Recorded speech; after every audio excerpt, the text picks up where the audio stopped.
Eu não sei se você vai acreditar em tudo que vou contar, mas preciso registrar esta história antes que faça comigo o que fez com todos os Durand antes de mim. Meu nome é Etienne Durand, e esta narrativa começou há mais de um século, no coração da França, quando meus antepassados viviam como aristocratas respeitados.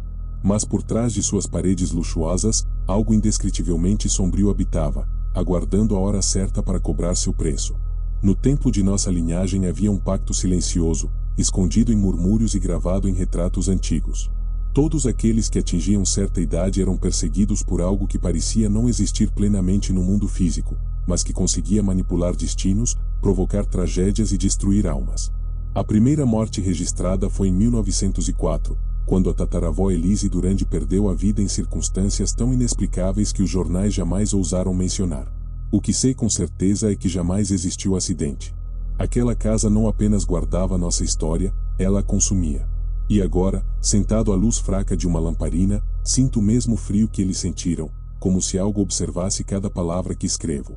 O que vou revelar não é lenda, não é superstição, é o peso do sangue que carrego. E não sei se terei tempo de terminar tudo antes que seja tarde. Tudo começa com a Casa Durand, erguida em 1890, imponente e aparentemente indestrutível. Mas entre seus tijolos havia algo mais: histórias enterradas, juramentos quebrados e pactos que jamais deveriam ter sido feitos. O mentor dessa tragédia foi meu bisavô, Auguste Durand. Ele acreditava que a linhagem Durand estava destinada à glória, e para isso buscou um conhecimento que ninguém deveria possuir. Ele era obcecado por alquimia, simbolismo arcano e rituais que prometiam longevidade, riqueza e proteção eterna.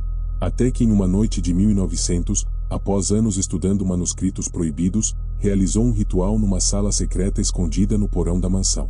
Ninguém sabe exatamente o que aconteceu ali, mas todos relatam que, naquela noite, os cães da propriedade uivaram sem parar, e os vitrais da casa quebraram sozinhos. O ritual deu resultados. Durante um tempo a família prosperou como jamais havia prosperado. Mas a prosperidade era apenas a isca do demônio que eles haviam libertado. O preço cobrado viria lentamente, geração após geração, como um animal faminto esperando o momento exato para atacar. Meu avô, Charles Durand, já cresceu sabendo que a mansão era viva. Ele falava disso como quem fala sobre um fantasma que observa silencioso. A casa parecia respirar. O chão rangia como se alguém caminhasse, mesmo quando ninguém estava em casa. Retratos mudavam de expressão dependendo de quem os olhava, e portas abriam sozinhas à noite. Charles tentava ignorar, mas algo sempre o cercava. Aos 23 anos, ele começou a ter visões, rostos de antepassados olhando para ele com olhos vazios, sombras se movendo nas paredes apesar da ausência de luz, vozes murmurando seu nome como se estivessem dentro de sua mente. O médico da época dizia que era histeria, mas nós sabemos que não era. Aos 23 anos, como Elise, ele morreu. A causa oficial, suicídio. Mas nós da família sabíamos que ninguém tiraria a própria vida daquele jeito. Seu corpo foi encontrado na biblioteca, sentado como se estivesse escrevendo algo, mas com a garganta cortada e o sangue espalhado pelo chão formando símbolos que eram idênticos aos do ritual de Auguste. A maldição havia começado a cobrar sua dívida. Meu pai, Henri Durand, tentou fugir dessa herança. Vendeu a casa, queimou documentos e tentou distanciar-se o máximo possível da linhagem. Mas ele não sabia que a maldição não estava presa àquela casa. Ela estava presa ao sangue. O que quer que Auguste tenha invocado, não estava confinado ao porão. Estava conosco. E quando meu pai completou 23 anos, exatamente como Charles, começou a sofrer. Não eram alucinações como as do avô, eram ataques físicos. Objetos voavam na direção dele, portas batiam com força, vidros quebravam sozinhos quando ele passava. Ele dormia e acordava com arranhões no corpo, marcas profundas como se garras invisíveis o atacassem. Sempre às 3 da manhã. Ele lutou, tentou fugir, tentou rezar, tentou negar. Mas no fim, quando completou 24 anos, morreu de repente, sem aviso. O coração parou, como se um fio invisível tivesse sido cortado. Depois disso, minha mãe fugiu levando-me ainda bebê para longe. Mas mal sabia ela que a maldição já estava dentro de mim. Passei minha infância sem saber nada disso. Mas aos 22 anos, algo começou. Primeiro foram os sonhos. Eu sonhava com uma casa que nunca tinha visto. Um corredor longo, retratos cobertos por poeira, uma porta trancada no porão. Depois vieram as vozes, sussurrando meu nome, repetindo palavras antigas em francês arcaico: Le sang doit payer, o sangue deve pagar. Eu acordava com suor frio, minha respiração pesada como se tivesse corrido quilômetros. Então vieram as aparições. No reflexo do espelho, eu via alguém atrás de mim, sombras que não pertenciam ao meu corpo. Eu sentia um toque frio na nuca, como se dedos invisíveis me pressionassem. Foi então que decidi voltar para casa na França. Precisava entender. Precisava encarar essa maldição antes que ela me matasse como matou todos. Quando entrei na mansão, o ar tinha cheiro de terra molhada e madeira apodrecida. Mas o que mais me abalou foi que parecia que a casa estava esperando por mim. Como se soubesse que a linhagem havia retornado. Comecei a explorar o lugar. Tudo estava coberto de poeira, mas parecia intacto, como se ninguém tivesse tocado desde a morte de Auguste. Encontrei uma sala que nunca tinha visto em desenhos ou registros, a biblioteca secreta. Havia livros escritos em línguas que eu não conhecia, diagramas com círculos e símbolos, anotações sobre rituais e invocações. Mas o mais perturbador foi encontrar o diário de Auguste Durand. Suas palavras não eram de um homem, mas de alguém que acreditava ter transposto a barreira entre a vida e a morte. Ele descrevia uma entidade chamada a Sombra do Sangue, que oferecia glória em troca de almas futuras.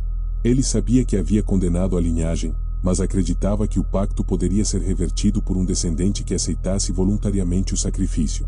Um voluntário. Foi aí que entendi, a maldição não nos matava por acaso. Ela esperava que alguém aceitasse, voluntariamente, entregar-se. A entidade queria um herdeiro consciente. Eu seria o próximo. Naquela noite, dormi em um quarto antigo, onde o retrato de Elizabeth Durand pendia na parede. Não consegui manter os olhos fechados por muito tempo. Algo rastejava pelo chão. O vento soprava, mas as janelas estavam fechadas. O retrato começou a balançar, como se algo tivesse empurrado. Então ouvi passos no corredor. Pesados. Calculados. Eles vinham em direção ao meu quarto. Tentei levantar, mas meu corpo não respondia. Estava preso, paralisado, como se garras invisíveis me segurassem. A porta se abriu sozinha, sem ruído, e uma sombra alta, contorcida, entrou. Seus olhos brilhavam em vermelho como brasa, e sua presença esmagava o ar da sala. Ela se aproximou da cama, inclinou-se sobre mim e falou com uma voz que não era voz humana: a escolha deve ser feita. Eu senti suas mãos frias tocando meu peito, como se procurassem meu coração. Então algo dentro de mim gritou, um instinto que eu nunca soube que tinha. E naquele instante consegui me mover, expulsando aquela presença como se meu sangue queimasse. Quando despertei, o sol ainda não tinha nascido. O diário de Auguste estava aberto no chão, numa página que eu não havia lido. Ali dizia: o herdeiro deve renunciar ao pacto, não por medo, mas por desafio. O sacrifício deve ser recusado com coragem. Nesse instante entendi o segredo. A entidade só teria poder sobre mim se eu aceitasse, de alguma forma, fazer parte daquele ciclo. Era isso que ela queria. Não uma vítima. Um herdeiro obediente. Então fui até o porão, onde o ritual aconteceu há mais de 100 anos. As paredes ainda tinham marcas de símbolos queimados, e o ar era denso como se algo respirasse ali. Eu fechei os olhos e falei em voz alta: eu não aceito. Nem eu, nem nenhum Durand. A casa inteira tremeu. Algo gritou, um grito tão profundo que não parecia vir de garganta humana. Os retratos começaram a cair, o chão rachou e a lamparina apagou.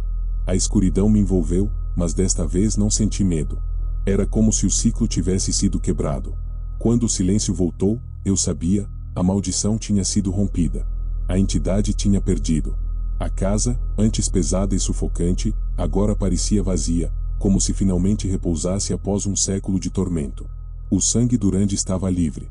Eu deixei a mansão sabendo que jamais voltaria, e ao atravessar seus portões, senti como se algo finalmente saísse de meu corpo, como um peso que eu carregava sem perceber. Hoje, escrevo esta história não para assustar você, mas para registrar aquilo que quase destruiu minha família. Eu quebrei o pacto, mas ainda sinto que algo da casa vive comigo, não como maldição, mas como lembrança eterna de quem eu sou e de tudo que meu sangue enfrentou. Talvez você ache apenas uma história, mas lembre-se, algumas linhagens guardam segredos que desafiam a razão, e os Durand, finalmente, descansaram. E se você algum dia sentir um arrepio inexplicável ao passar perto de uma casa antiga, talvez seja apenas a história de outra família pagando o preço por um pacto que jamais deveria ter sido feito. E se você chegou até aqui, isso significa que enfrentou comigo cada sombra, cada passo e cada revelação. Agora, respire fundo, e me diga, você sentiria coragem de entrar naquela mansão sozinho? Se essa resposta te arrepia, então esta história cumpriu seu propósito. Agora, se você quer conhecer mais mistérios, segredos enterrados e relatos que vão grudar na sua mente como as sombras grudaram na minha, inscreva-se no canal, ative o sininho e deixe seu comentário. Sua interação é o que mantém este tipo de conteúdo vivo. Escreva nos comentários, quero mais histórias, e eu trarei a próxima. Compartilhe com alguém que ama terror e desafie essa pessoa a ouvir até o final. Porque histórias assim não devem ficar presas no silêncio. Você está pronto para a próxima?